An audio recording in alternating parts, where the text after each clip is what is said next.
찾으시는 예배자입니다. 예, 우리는 하나님이 자신.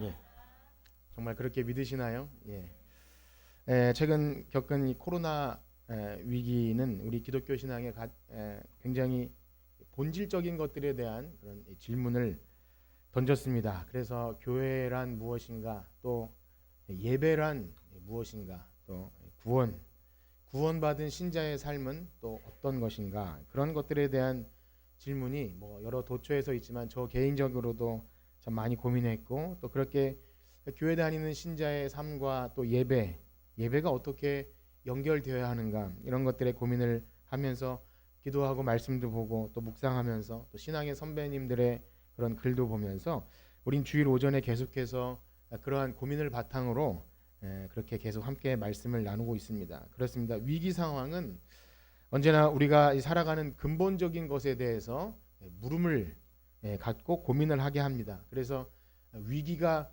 기회라는 말도 있지 않습니까? 위기를 통해서 뭔가 점검해야 할 것을 점검하고 우리가 잃어버렸던 것을 찾게 됩니다. 가정의 위기가 있을 때 어떤 고민을 하게 됩니까? 가정이란 무엇이고 또 부모의 역할, 또 부부간에 어떻게 살아야 하는가, 이런 것들을 근본적으로 고민하죠. 인생을 살다가 어떤 위기를 만났을 때 아주 철학자들이나 하는 질문 같은 그런 인생이란 무엇인가, 사람은 어디로 가는가, 이런 것들을 묻지 않습니까? 그러한 물음을 가지고 또 부부가 어떻게 하면 건강한 가정을 이뤄가야 할지를 또 고민하고, 또 부모의 역할은 무엇이며 또 자녀의 교육과 이러한 고민들을 하는 것은요, 참 발전적인 결과가 나올 수 있습니다.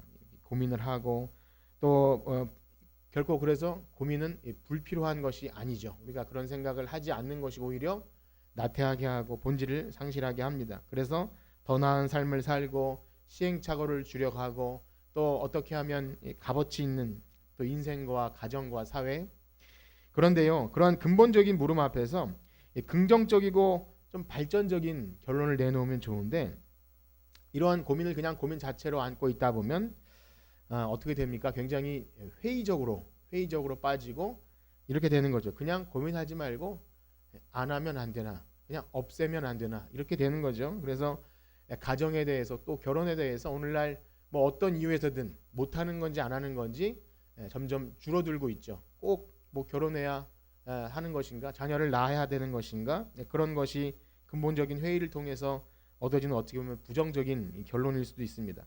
사람이 왜 살까를 고민하다가 긍정적으로 삶의 가치를 발견하면 좋은데 어떻게 되죠? 무가치하다. 그러다 보면 자살을 할 수도 있는 그렇게 되기도 합니다.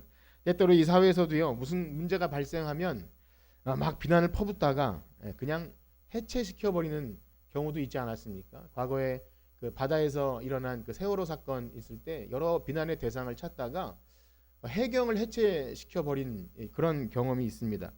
제가 이런 말씀을 드리는 이유는 우리 기독교 신앙에 있어서도요, 굉장히 귀하고 좋은 것들 역시 위기를 만나면 근본적인 물음을 갖게 됩니다. 그래서 믿음이 연약해졌거나 아니면 교회를 떠나가거나 이런 문제가 아니라 믿음 생활 잘하던 사람들, 또 신앙생활 열심히 하던 사람들도 굉장히 회의를 느낄 때도 있고, 내가 이 믿는다는 것이 뭘까, 구원 얻었다는 것이 뭘까를 고민하게 됩니다. 그래서 그러한 고민은 결코 나쁜 것이 아닙니다. 고민을 할 때 어떻게 보면 하나님께서 귀하게 우리의 신앙을 더 견고하게 하시고 또 구원의 확신을 갖게 하시는 거죠. 그러나 또 어디서 답을 찾아야 할지 모르고 고민하다가 긍정적인 대안을 찾으면 좋은데 어떻게 되죠? 없애버리는 쪽으로, 안 하는 쪽으로 결론을 내기도 합니다. 물론 교회와 관련된 여러 가지 일들 가운데 시대와 상황에 맞게 변해서 이제까지 했던 것들이 좀 구태의연하고 좀 이렇게 시대에 맞지 않으면 없앨 수도 있지만, 이 근본적인 이 물음과 해답을 이 하나님의 말씀인 성경에서 찾지 못하고 어떤 사람이나 시대의 요청이나 이런 것에서 찾으면 결국 어떻게 됩니까? 인간의 편의대로, 사사기 말씀처럼 자기 소견에 옳은 대로 그렇게 믿음 생활해도 된다는 식으로 그렇게 안타깝게 결정을 하고 그냥 개인 구원 혹은 그냥 마음으로 믿지 그렇게 되기도 합니다. 또 안 좋은 하나의 특징은 이런 코로나나 전염병 위기가 돌 때 이단들이 그렇게 극세를 합니다.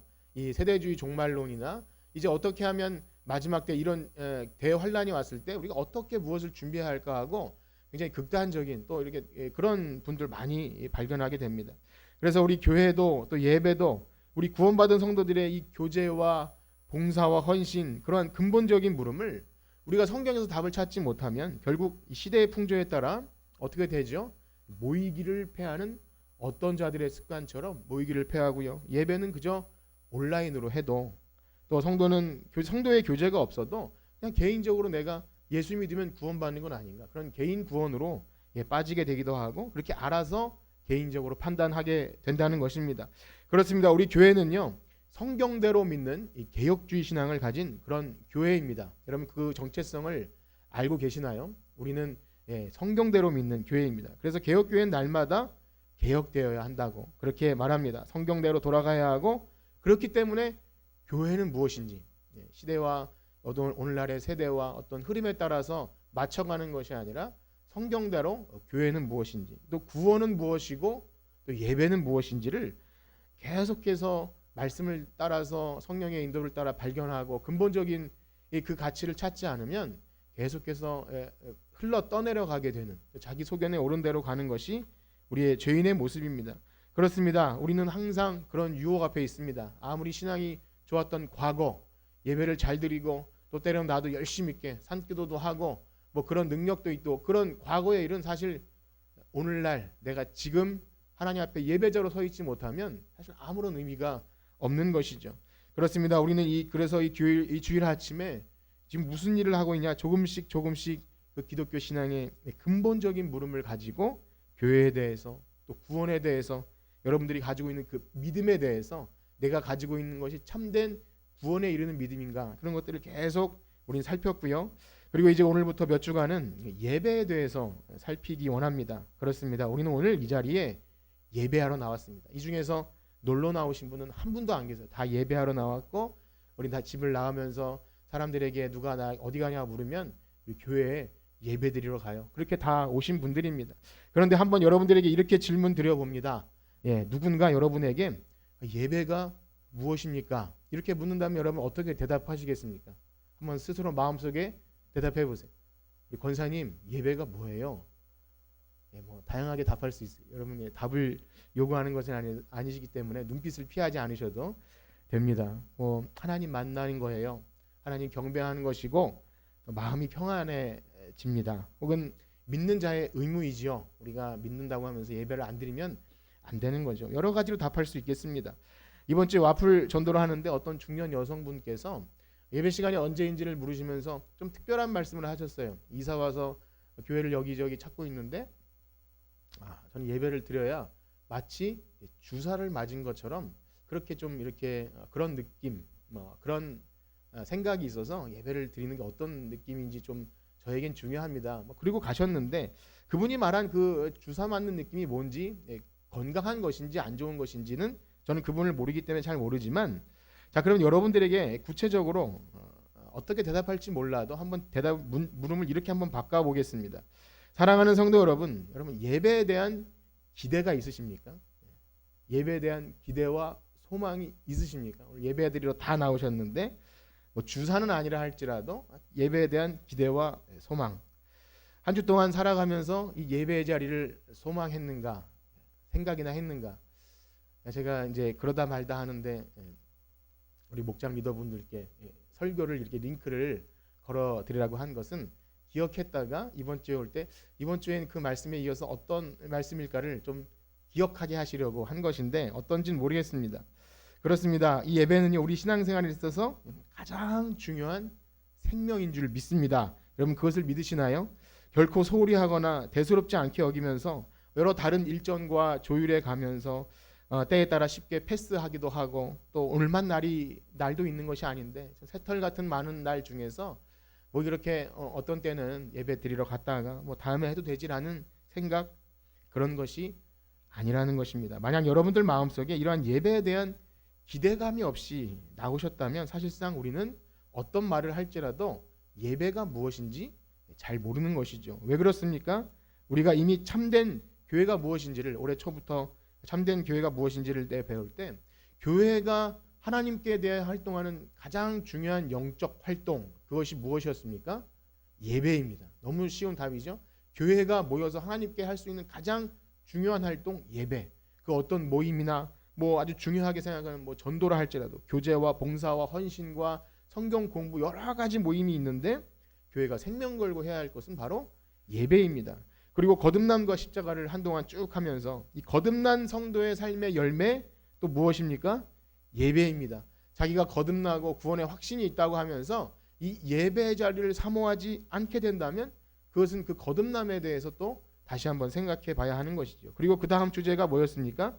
이 땅에서 시작된 성도의 구원. 우리의 구원은 죽어서 시작되는 것이 아니라 이 땅에서 이미 시작되는데 그 성도의 삶이 바로 예배의 삶입니다. 그래서 교회에서의 예배, 또 돌아가서 가정에서의 예배, 또 직장에서의 예배, 뭐 가정에서 가정 예배 드리고 직장에서 신우의 예배 드리고 이런 말씀이 아니라 우리가 여기서 드린 이 공적인 예배는 우리가 집에 돌아가서도 여전히 우리의 삶을 거룩한 산 제사로 드리는 예배의 삶이 되는 것, 그것이 바로 구원받은 성도의 삶인 줄 믿습니다. 그런 예배가 우리의 삶의 중심이 되는 거죠. 그래서 이렇게 되는 것은요, 우리의 옛사람을 하나님이 바꿔주신 것입니다. 우리의 옛사람을 가지고는 예배할 수 있는 마음이 없어요. 억지로 할 수도 없고 습관적으로도 할 수 없고 사람이 좋아서 할 수 있는 것도 매우 한계가 있고요. 오직 옛사람의 그 썩어져가는 구습을 벗어버리고 새 사람을 입게 하신 사람만 그 새 성품을 가지고 하나님을 예배하게 된다는 것입니다. 그래서 우리는 예배가 삶이 되고 또 삶이 예배되어야 한다는 것은요, 구원받은 신자에게 요청되는, 아니 요청이 아니라 자연스럽게 나오는 그러한 것인 줄 믿습니다. 그런데 문제는 무엇입니까? 만약에 예배가 무엇인지 잘 모르거나 혹은 예배를 오해하게 될 때 이 귀한 생명의 통로인 예배의 자리에 나와서 예배를 드리면서도 하나님의 임재와 영광을 경험해야 하고 그 안에서 누려지는 너무나 이 풍성한 은혜, 하나님의 임재 속에서 우리가 압도되어서 우리의 죄가 발견되고 그럼에도 불구하고 우리를 감싸주시는, 우리 모든 허물을 덮어주시는 그 사랑과 은혜의 자비에 거기에 그렇게 완전히 쌓여서 거기서 참된 평안을 얻고 영혼의 쉼을 얻는 그런 복된 영광스러움을 경험하지 못한다면 얼마나 비참한 것입니까? 여러분, 그러한 은혜가 있기를 축복합니다.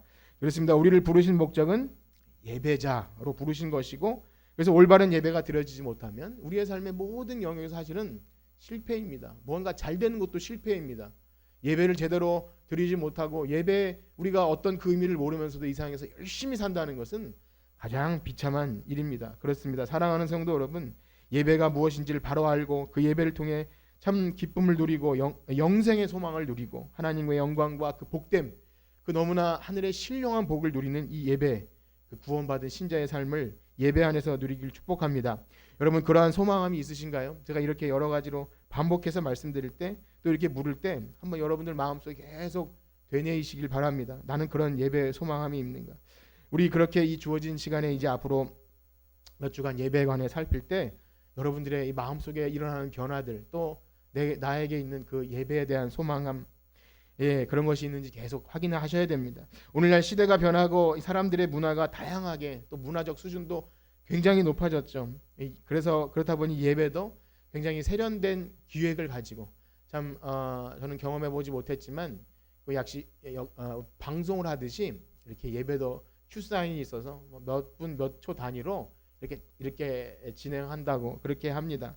그래서 참 세련되게 또 진행자도 잘하고 영상도 좋은, 우리가 좀 우물안의 개구리 같아서 그렇지 조금만 기회가 있어서 큰 교회를 방문해 보거나 아니면 뭐 기독교 방송만 봐도 얼마나 좀 화려하고 좀 그 웅장한 예배당들이 이렇게 있는지 몰라요. 이번 또 노회에 참석하는 항상 가게 되는 그 남현 교회도요, 보니까 갈 때마다 영상 장비와 카메라와 이런 것들이 업그레이드가 돼요. 목사님들이 볼 때마다 감탄사를 내비치죠. 그러면서 저도 좀 부럽다라는 생각을 했어요. 카메라 한 대가 몇백만 원이고 막 이렇게 영상 장비가 점점 세련되고 찬송을 부르는데 이렇게 여러분들의 모습도 자연스럽게 이렇게 방송이 아주 매끄럽게 보여지면 사실 저는 집중이 안 되고 그런 것에 이렇게 관심이 많이 가서 잘 모르겠더라고요. 과연 예배에 집중하게 되는가, 그런 화려함 속에 우리가 빠져들게 되는가.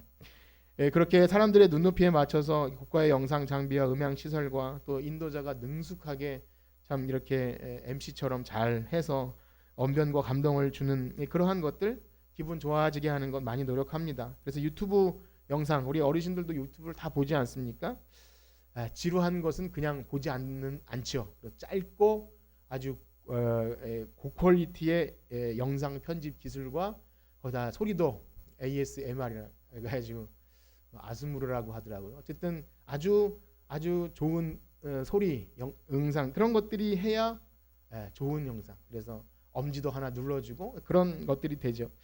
물론 교회도 오늘날 현실에 맞게 음향 장비와 화면도 좀 좋고 분위기도 편하게 하고 그런 것이 나쁜 것은 아니죠. 불편하면 가사도 잘 안 나오거나 아니면 뭔가 흐리거나 춥거나 덥거나 혹은 그렇게 되면 집중하지 못하는 것이 맞아서 우리는 그렇게 여러 가지로 또 애쓰는 것도 중요합니다. 그런데 우리는 잘 생각해야 됩니다.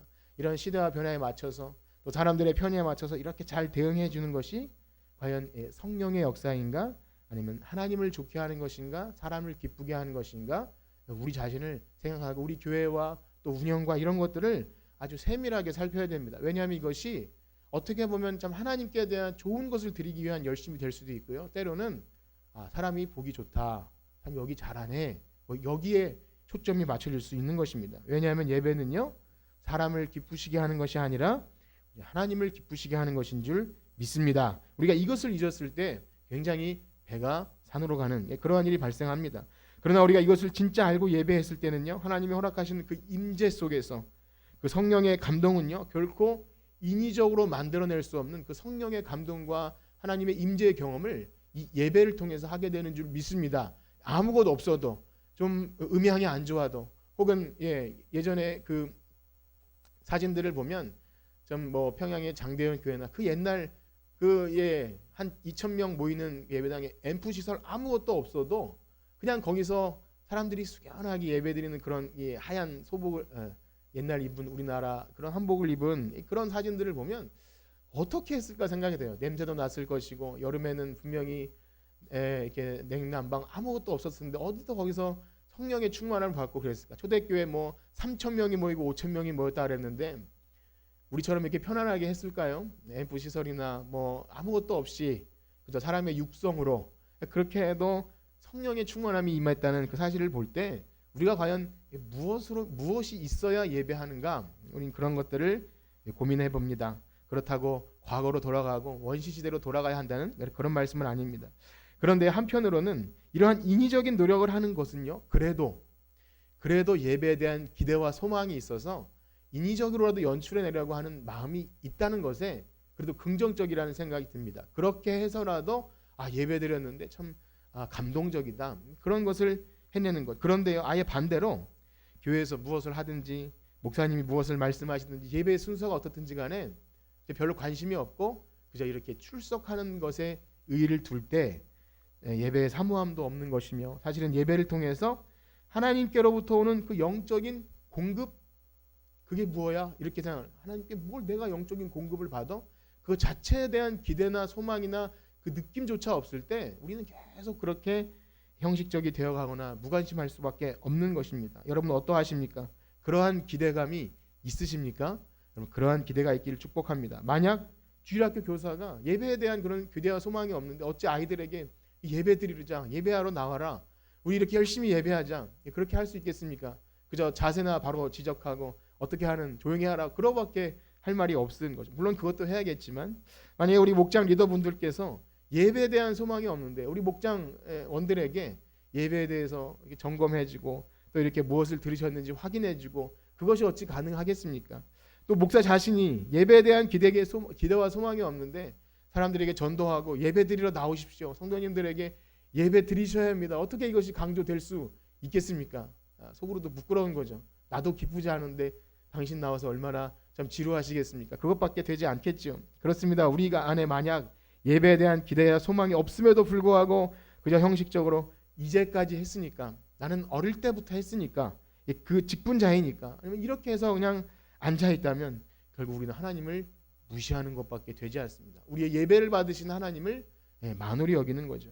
그렇습니다. 한 사람의 신자의 예배 태도는요. 그 사람이 예배에 임하는 태도는 그 사람의 신앙 상태를 보여줍니다. 옆에 있는 사람을 보지 마십시오. 혹시 저 사람이 어떻다 해서 신앙 상태가 그 말이 아니라 바로 나 자신. 내가 지금 이 시간에 예배에 어떻게 임하고 있는지는 여러분들의 신앙 상태를 그대로 보여줍니다. 혹 예배 시간에 딴청을 하거나 잠을 청하거나 혹 예배 마치고 볼 일이 있어서 시계를 이렇게 쳐다보면서 분주하게 있으면 어떻게 오늘 스마트폰이 다 보급되어서 어디를 가든 가만히 앉으면 지루한 시간을 못 견뎌서 딱 꺼내지 않습니까?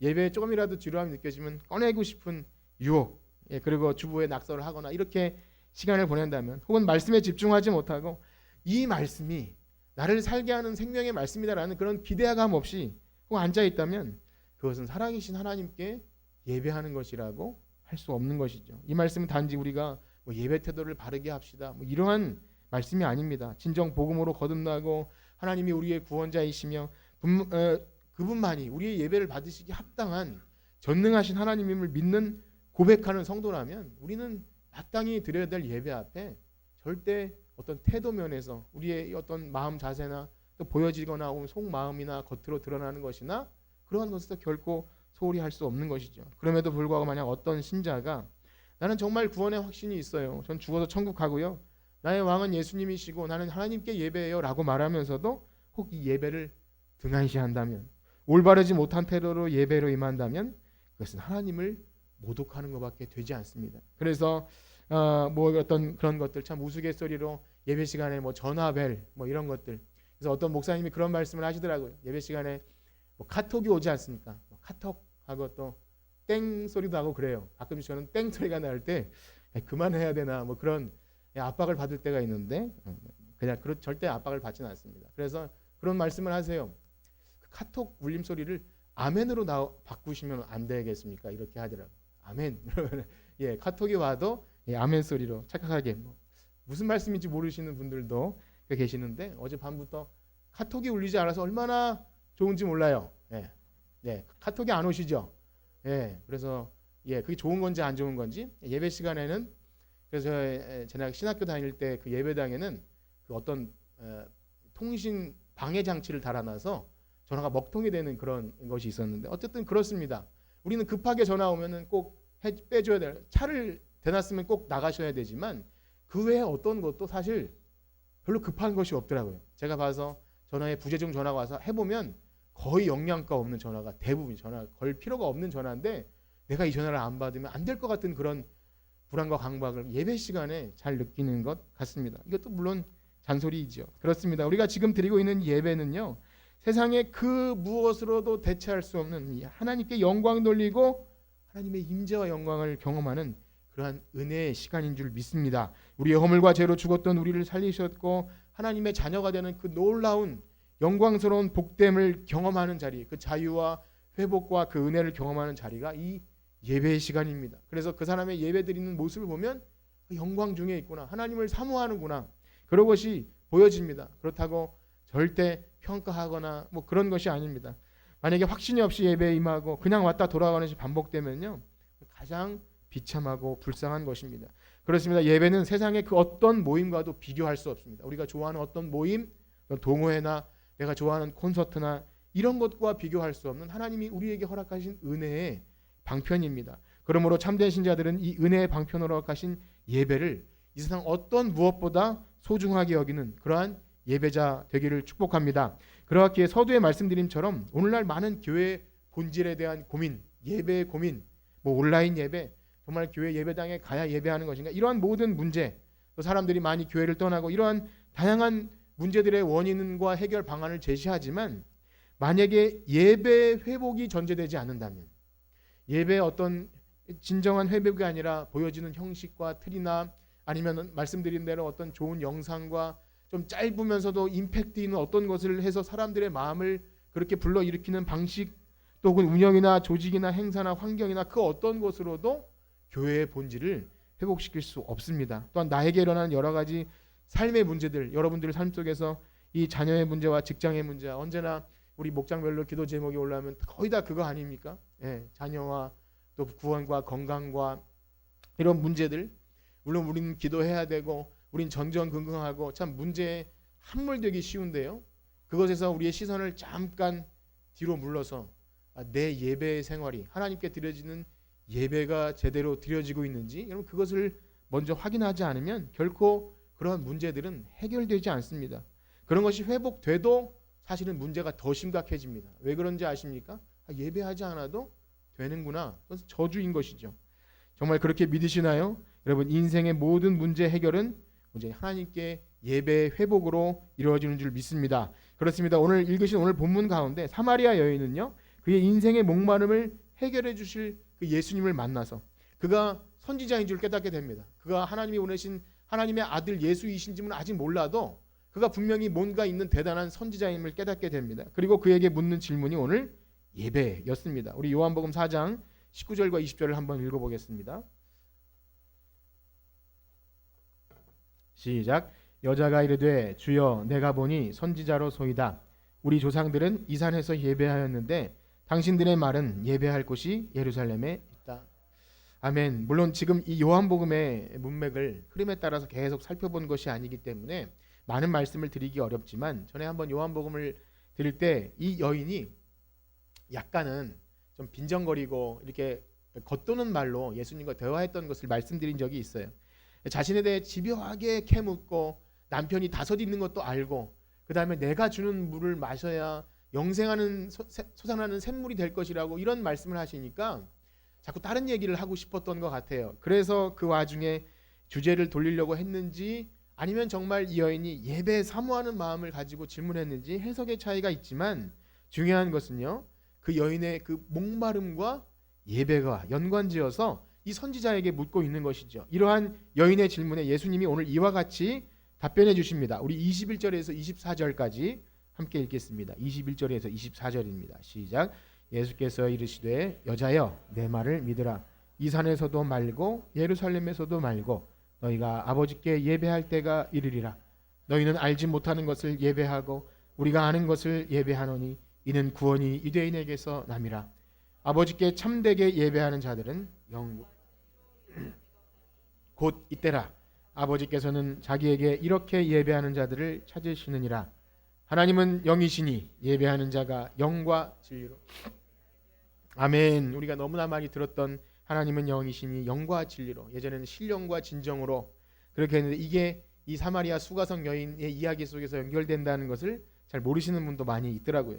자, 어쨌든 그렇습니다. 지금 예수님은 영혼의 목마름을 가지고도 그냥 딴청 부려요. 자기의 목마름의 근원이 무엇인지 감추려고 하고 딴청 부리고 자꾸 다른 것으로 삶을 채우려고 하는 이 여인에게 여자야, 예배가 너의 목마름을 채워줄 것이다. 그렇게 말씀하시는 거예요. 다른 것으로 너의 목마름을 채우려고 하지 마라. 그렇게 예배의 중요성을 강조합니다.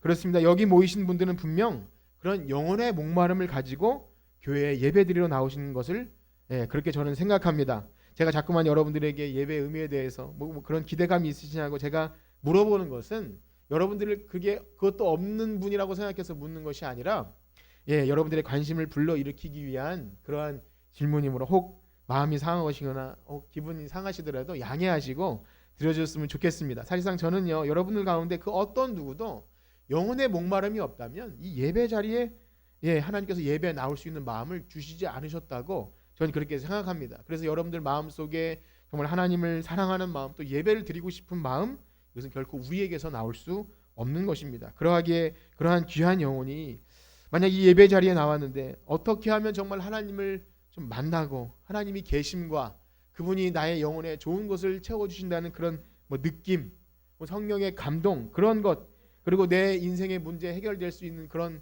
기대감, 그런 것들 없이 만약에 돌아가는 것이 반복된다면 정말 이 목회자의 마음으로 그것이 얼마나 참 치명적이고 안타까운 일이겠습니까? 그래서 지금 요한복음 4장에도 보면요, 예배에 관해서 먼저 말을 꺼낸 것이 사실 예수님이 아니라 이 여인입니다. 사실 사람들의 필요가 이게 먼저 되는 것처럼 성경에서 비춰집니다. 전도를 하다 보면 우리가 굳이 강조하지 않아도 이렇게 만나는 사람들이 먼저 다가올 때가 있어요. 관심이 있다는 거죠. 그렇게 물어봐요. 예배 시간은 몇 시입니까? 이렇게 물어보기도 하고 그래요. 물론 많은 사람들 중에 그냥 인사치레로 묻기도 하고 그렇기도 하겠지만 분명히 어떤 하나님께서 궁금증을 주시는 것도 은혜라고 생각합니다. 저희 앞집에 어떤 어르신 할머니가 사시는데 이렇게 교회에서 떡이 생기거나 뭐 이렇게 감을 따면 아이들 통해서 이렇게 갖다 드리기도 하고 저희 아내가 이렇게 갖다 드리면 이렇게 인사도 하고 지내다가 그냥 우리가 어떤 교회 다니고 목회자고 이런 것도 말하지 않아도 교회가 어디 있냐고 이렇게 물어보시더라고. 그럽니다. 우리가 굳이 이거 저기 우리 교회 나오라고 드리는 거 아니에요 이렇게 말해도 그런 마음들의 생각이 있는 것 같습니다. 그래서 때로는 경계할 수도 있지만 만약에 그렇지 않다면 하나님께서 마음을 주신다고 그렇게 생각이 됩니다. 그런데요, 결국 그렇게 마음이 열리는 것, 또 관심을 갖는 것, 그것도 다 하나님께서 하십니다. 왜냐하면요, 오늘 사마리아 여인에게 예배에 대한 물음을 사마리아 여인이 물었지만 사실상 생각해보면 이미 예수님께서 그날 아침부터 일찍 출발해서 정오의 뜨거운 햇빛을 뚫고 그날 그 사마리아 성 수가라는 여인을 만나러, 그래서 오후에도 그 말씀을 보시겠는데 사마리아를 지나여야 하겠는지라 목적을 두시고 예수님이 그곳에 가셔서 그 여인에게 나에게 물 좀 줘라, 그렇게 대화를 먼저 피신 거예요. 사실상 이 여인이 예배에 관해 물었다고 하지만 그 예수님이 하신 일이 뭐죠? 너는 목마른 사람이야. 그것으로 채울 수 없어. 그래서 우리가 말씀드려 나온 것은 그 목마름을 발견하기 위함입니다. 그래서 제가 물을 때 너무 귀찮게 생각하지 마시고 맞아, 나는 목마른 사람이야. 하나님께서 내 영혼의 말씀으로 채워주지 않으면 난 죽어. 영혼의 가람, 그런 것을 느껴야 됩니다. 그래서 우리는 생각해야 합니다. 이제 우리가 앞으로 예배에 관해서 한 주 한 주 배워나갈 때 나에게 영혼에 정말 목마름이 있는지, 혹은 예전에 있었는데 이제는 그것이 그냥 예배를 통해 채워지지 않으니까 그냥 무감각해지고 그러다 보니까 다른 것으로 채우려고 하는 것은 아닌지, 여러분들의 영혼에 여러분 민감하게 살피시길 축복합니다. 그리고 마침내 자비하신 하나님께서 성령의 역사로 말미암아 예배를 통해서 하나님을 만나는구나, 예배만이 하나님께서 우리의 이 구원받은 신자의 생명의 통로가 되셔서 우리의 그 생명을 공급해 주시구나, 주님께 붙어 있는 것이 이런 것이구나, 이런 것을 알게 될 때 마침내 그 사마리아 여인이 물을 들어왔던, 육신의 물을 들어왔던 묵돌기를 버려두고 마을로 내려가서 내가 주를 만났다, 내가 메시아를 만났다, 그렇게 고백한 것처럼 이제 이 예배가 무엇인지 알고 예배를 통해 하나님과의 임재와 이 영광을 경험할 때 마침내 이 사마리아 수가성 여인처럼 기뻐 뛰면서 예배자가 될 줄 믿습니다. 우리 그 부분을 한번 읽어보겠는데요. 요한복음 4장 28절에서 30절입니다. 다 같이 한번 읽어보겠습니다. 시작. 여자가 물동이를 버려두고 동네로 들어가서 사람들에게 이르되 내가 행한 모든 일을 내가 말한 그 사람을 와서 보라, 이는 그리스도가 아니냐 하니 그들이 동네에서 와서 예수께로. 아멘. 그렇습니다. 우리가 참되게 예배하는 자는 참되게 예배하는 자로 서기 위해서는요, 예배가 우리의 삶에 얼마나 중요한 것인지 그 예배의 소중함과 위치를 분명히 알고 예배하셔야 됩니다. 마치 어린아이가 엄마의 젖을 사모하듯이, 또 우리 시편의 고백처럼 목마른 사슴이 시냇물을 찾기에 내 영혼이 주를 찾기에 갈급하나이다, 우리 이러한 마음 가지고 기대한 소망을 가지고 예배에 나오길 축복합니다. 그러한 예배의 중요성을 바로 알게 될 때 이제 우리의 삶의 중심이 예배라는 것을 알게 되고 우리의 삶의 구심점이, 삶의 중심이 예배가 되는 것을 경험합니다. 우리가 알고 있는 이 성경의 많은 믿음의 조상들이 삶이 그러하였습니다. 삶의 구석구석 하나님이 부르신 그 자리에 아브라함을 부르시고 이삭을 부르시고 야곱을 부르셔서 이동하게 하시고 거기서 지나는 곳곳마다 단을 쌓고 돌베개를 가지고 예배하고 거기서 기름을 붓고 거기서 그렇게 예배하는 예배자의 삶이었고요. 출애굽한 이스라엘 백성들을 왜 하나님이 그 종된 출애굽에서 애굽에서 출애굽시키셨습니까? 예배하라고. 내 백성을 보내라, 내가 예배자를 찾는다. 그래서 출애굽하셔서 성막을 만드시고 법궤를 가지고 가는 곳마다 가라고 하시면 가고 멈추라고 하시는 멈추는 곳에서 거기서 예배드리게 하신 것, 그렇게 예배자를 찾기 위함이었습니다. 그래서 하나님의 백성의 삶의 중심엔 언제나 예배가 있는 것이죠. 그렇습니다. 제가 또 한번 묻겠습니다. 여러분들의 삶의 중심에 예배가 있으십니까? 어떠하십니까? 아멘으로 대답해서 너무나 감사합니다. 그렇다면 여러분들은 정말 나는 예배드려야 산다, 생명의 공급이 하나님으로부터 생명의 그 젖줄기를 공급받아야 산다, 그런 구원받은 성도들인 줄 믿습니다. 정말 그러하다면 이제 더 이상 예배가 내 삶의 어떤 여러 가지 조건들 중에 선택의 문제가 되지 않아야 합니다. 이런 일 저런 일 바쁜 일 혹은 이런 선택 가운데 하나가 아니라 난 예배드려야 사람. 만약 어떤 신자가 예배를 부수적인 일로 여기고 나는 예배 없이도 충분히 신앙생활 할 수 있어요, 그것은 처음부터 예배가 무엇인지 모르는 거죠. 나는 그냥 마음으로 믿어요, 너는 성경 말씀 몇 구절 가지고 나는 충분히 구원받을 수 있어요 하는 것은요, 구원 얻은 신자인지를 다시 한번 생각하게 됩니다. 올바른 그리스도인이 아닌 것이죠. 자, 그런가 하면 우리가 참되게 예배하는 자라면요, 여러분들의 마음이 예배 시간에 잡다한 것들에 빼앗기지 않도록 참 주의를 기울이셔야 됩니다. 어떻게든 자리에서 이탈하지 않기 위해서 화장실을 자주 가시는 분이라면 그런 분들은 거의 없으시지만 미리 준비하는 것, 좀 일찍 나와서 마음을 정돈하고 앉아 있는 것, 이거 학생들에게나 하는 그런 것 아니겠습니까? 전화를 받을 일이나 이런 거 벨이 울리지 않게 하는 것. 제가 더 말씀드리지 않아도 세상에 상식이 있는 사람이라면 극장에 가서, 공연장에 가서, 또 중요한 사람들의 미팅 자리에 나가서 그렇게 하지 않는 것은 굉장히 아주 기본적인 상식이고 예의인 것이죠. 만약 이것도 설명이 적절하지 않다면 여러분들 한번 생각해 보세요. 내가 너무나 기대하고 설레고 만나고 싶은 그 연인과의 데이트, 너무 옛날 일이신가 모르겠는데 지금도 제가 자전거를 타고 한강이나 이런 데 코스모스 다녀보면 굉장히 이렇게 머리 센 어르신들도 손 잡고 다니시는 거 보면 전 그 나이가 되지 않아서 모르겠지만 우리의 마음은, 설레는 마음은 계속 있지 않을까 이런 생각이 듭니다. 그래서 상상해 보라고 말씀드려요. 어떤 아니면 처음 만나는 소개팅 자리에서 물론 하나님과 만나는 시간을 이런 것과 비교하기 굉장히 좀 죄송하지만 완곡하게 말씀드리면 소개팅 자리에 나가서 마음에 드는 이성이 앞에 앉아 있는데 굉장히 분주하게 전화를 받고 카톡을 계속 보내며 제가 전날 너무 피곤해서 좀 개슴츠레한 눈으로 이렇게 앉아 있다면 상대가 어떻게 할까요? 내가 마음에 들지 않나? 이렇게 생각해서 아마 다음에 그 애프터를 신청해도 카톡을 보내도 전혀 답을 하지 않겠죠. 굉장히 기분 나쁘게 생각할 수도 있습니다.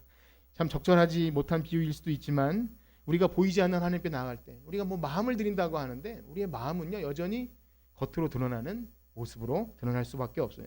사랑하는 성도 여러분, 언제나 우리의 겉으로 드러나는 행위는요 그 마음이 어디 있는지를 보게 하고 그 마음이 어떠한지는 그 가치가, 그 사람의 가치를 어디에 두는지를 보게 합니다. 예배에 어느 정도 가치를 두고 있는지를 보게 합니다.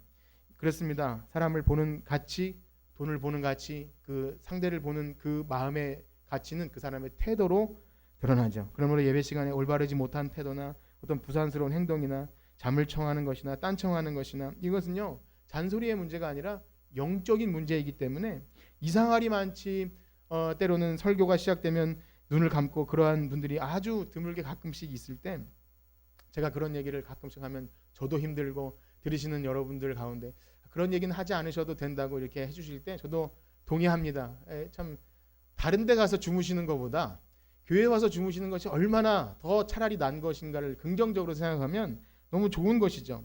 그런데요 이런 생각을 해봐요. 한 사람의 교인이 어떻게 하나님을 대하는지를 보게 될 때 만약 그 영혼을 생각하는 목회자라는 마음이면 그냥 그것을 내버려 두는 것은 하나님 앞에 직무유기가 아닌가 그런 생각 때문에 가끔씩 안타까운 마음으로 말씀을 드리기 때문에 죄송하지만 여러분 사랑하는 마음으로 그렇게 반응해 주시기를 간절히 축복합니다. 제가 여러분보다 그렇게 잘난 것이나 여러분 태도를 말씀드릴 그럴 자격이 없는 사람임을 잘 알고 있습니다. 다만 우리의 영혼에 너무나도 소중하고 귀한 이 생명 같은 예배 시간을 그냥 허비하고 그냥 출석하는데 그친다면 우리의 신앙과 삶이 얼마나 피폐해지겠습니까? 그렇습니다. 우리가 지금 드리고 있는 예배는요 우리 예수 믿는 사람들의 영혼에 절대적인 영향을 미치는 그러한 일입니다. 여러분 그것을 우리는 믿는 사람들입니다. 하나님은 그렇게 영혼들이 사모하는 영혼들이 모인 예배 자리에 임하시고요 영광을 드러내시고 참된 성도는 그 하나님의 임재를 경험하며 하늘의 신령한 복을 누리며 하나님과 친밀한 교제를 누리게 되는 줄 믿습니다.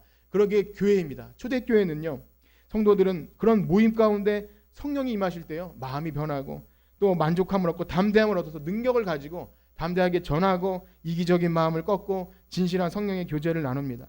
성령님께서 임하시는 그 예배 가운데 참된 회개가 일어나고 성령의 위로와 기쁨을 가지고 내 것을 내 것이라 하지 않고 먹을 것을 나누고 어려운 자를 돕고 이런 이 예배가 그 삶의 예배로 계속 퍼져나가는 것입니다.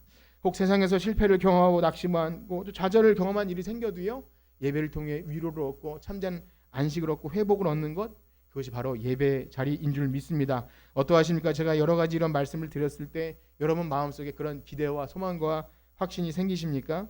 여러분 그런 것이 혹 없다면 지금부터라도 마음에 기대와 소망을 달라고 하나님 저도 예배 시간을 통해서 하나님 만나고 나의 인생의 문제를 해결받고 이 수가성 사마리아 여인처럼 내가 그것이 영혼의 목마름인지 몰랐는데 다른 것으로 전전긍긍하고 우울함에 빠지고 불만과 불평이 있었는데 알고 보니 하나님으로부터 영적인 공급을 누리지 못했구나. 이것을 알고 간절히 바라기는요, 여러분 가운데 모든 저와 여러분들이 하나도 빠짐없이 참되게 하나님 찾으시는 예배자 되시기를 주님의 이름으로 축복합니다.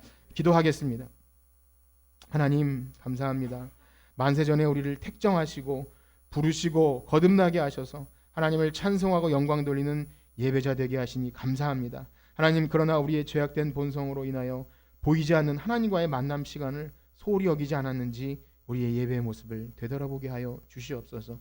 우리 인생의 여러 가지 문제에 함몰되어서 하나님으로부터 나오는 생명의 샘물을 사모하지 못하고 물도 얻지 못할 터져버린 샘에서 물을 찾으면서도 갈급해하지 않았는지 우리의 삶을 되돌아보게 하여 주시옵소서.